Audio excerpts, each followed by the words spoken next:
President Joe Biden has confirmed that the US is to provide Ukraine with its largest single military aid package worth just under $3 billion. US officials said that the aid is directed towards helping Kyiv in a longer term by providing battlefield weapons for the next few years and training its soldiers.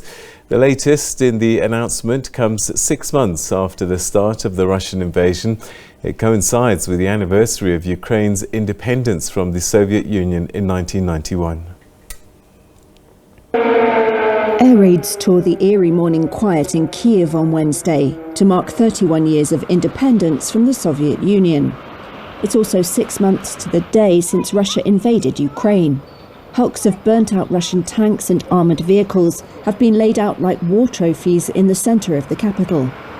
Moscow calls its invasion a special military operation, prompted by threats to its security. Ukraine was reborn on that day, President Volodymyr Zelensky said in a recorded speech. He vowed Ukraine would drive out Russian forces completely, recapturing occupied areas of eastern Ukraine and Russian-annexed Crimea. We finally became united, a new nation born on February 24th at 4 a.m.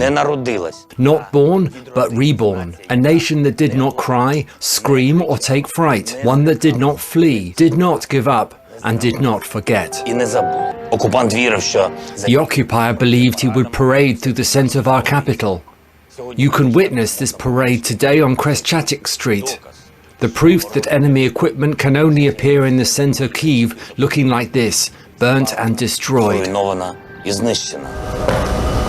Zelensky has banned public celebrations this year for fear of attacks. This was last year's Independence Day. It's an important public holiday, usually marked by a military parade and mass rallies. Instead, quiet streets and subdued memorials, as a military guard pays tribute to those fallen in the latest war. Thousands of civilians have been killed and more than a third of Ukrainians forced from their homes. Almost 9,000 Ukrainian military personnel have lost their lives, the military says. Russia hasn't publicised its losses, but US intelligence puts them at 15,000. After it failed to seize Kyiv, Russia focused on taking eastern Ukraine.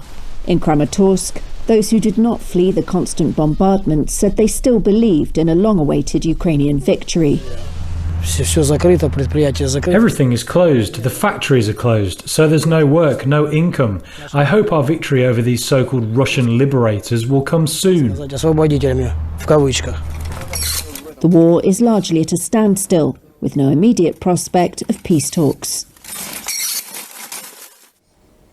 Well, as you've just heard today, Ukraine marked its 31st independence anniversary from the Moscow-controlled Soviet Union. For a little bit more on this, we're now joined by Ukraine's ambassador to South Africa, Ambassador Liubov Abravitova. Thank you so much indeed for joining us, Ambassador. Welcome to the program and happy anniversary. Good evening. Thank you. It comes at a very, very difficult time, perhaps the most difficult time to be celebrating independence.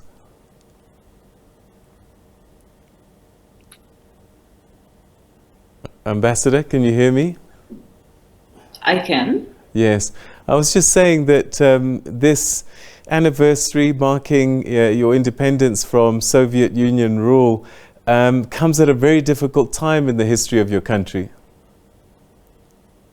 Indeed, but let me maybe correct you a little bit that this anniversary, 31st anniversary of our independence, is very far from being the anniversary that we are first celebrating as it is. Ukraine has been struggling for its independence for centuries. And after the collapse of USSR, when Ukraine re-established its independence, today we celebrate this date as a very special one, because this is the time when exactly we are protecting and struggling for our independence and sovereignty.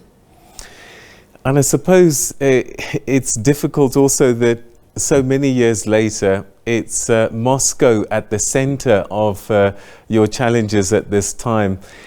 Take us through the relationship between Ukraine and Russia since the fall of the Soviet Union that maybe have contributed to where we are today.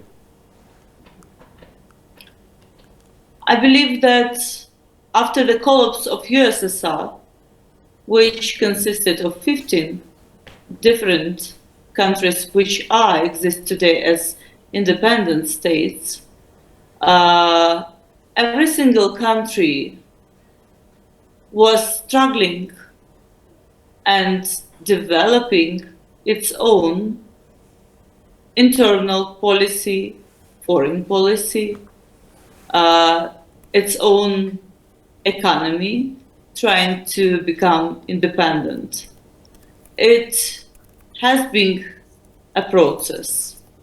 And because of Russian aspirations and the very imperialistic approach, it never was able to be on its own without all these countries one day to be the part of USSR, to become independent.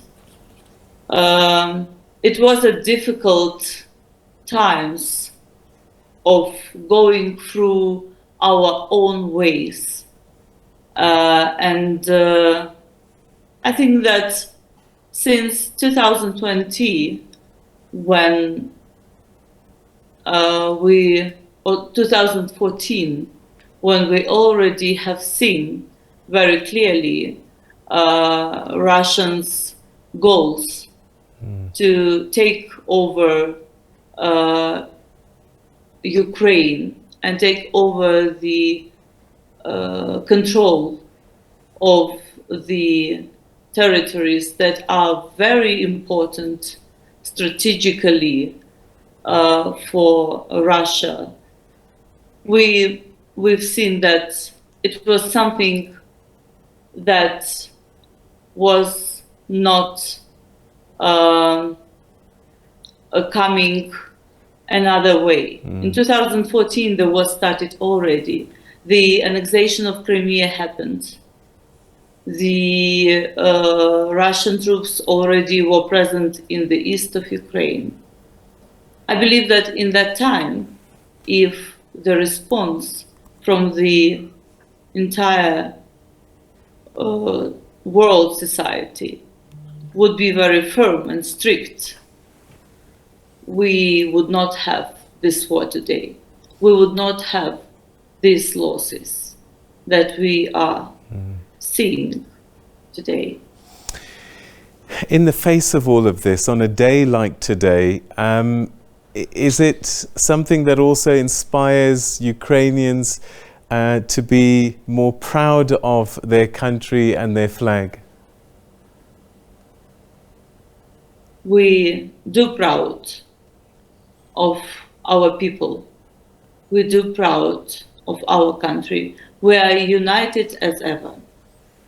We are resistant. Morally, we are so firm today that I think when we are marking this 31st anniversary of the independence of Ukraine, and it's coincided, unfortunately, with 6 months of 3-day special operation of Russia. It already confirmed itself that Ukraine is strong, it's believing in its strength, it's believing in its independence. Let me reaffirm, because this is the National Day. We are united. We are sure that we will overcome this evil. We will win. We will have this victory. I would imagine, as you were saying, that when it came to the annexation of Crimea, if the international community had responded at that time with much greater force, things might have been different. But I suppose you must be grateful that countries like America and other nations have come to support you now. I see this huge package that President Biden has just announced. Indeed, the support of the world is unprecedented. The very first vote within the United Nations showed that the condemnation of Russian brutal invasion and war in Ukraine to the sovereign state in the 21st century was accused. The sanctions that we are having today are also unprecedented. And the support is not coming only from the United States. And of course, we are deeply grateful for the support of America. And we do receive a lot of support from the European Union, from Japan, from Australia, from New Zealand, from countries from Latin America, from some countries of Africa. You know, just yesterday we had a second summit of Crimean platform that also showed the solidarity to the Ukraine's territorial integrity.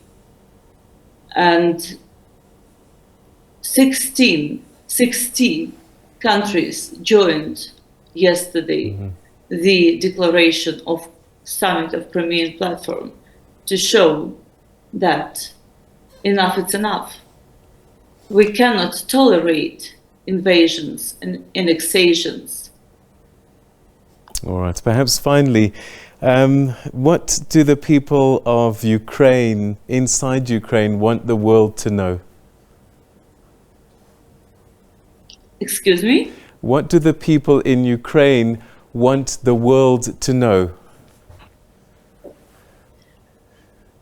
We want that the world understands that we today are fighting not only for our territories, not only to protect us on our own territory, our civilians. We are fighting today for the values.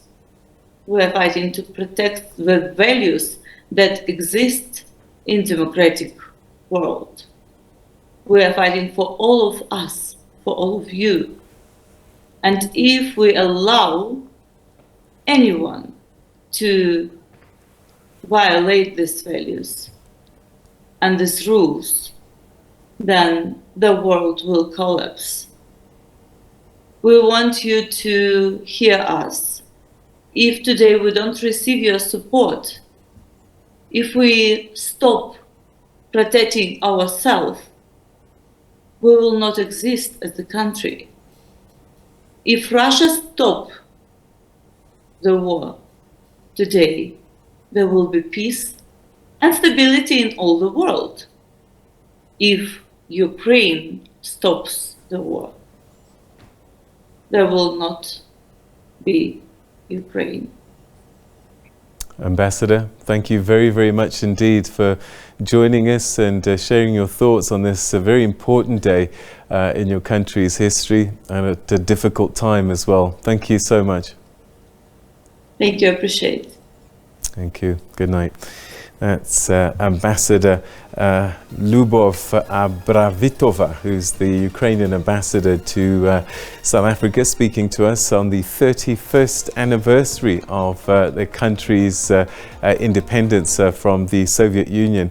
And it's been a difficult time. She says that there's been a long history going back pre-2014, but particularly 2014, she saw as a significant turning point in terms of Russia showing its hand in terms of its intentions. And she says that Russia pretty much wants to control Ukraine for strategic reasons.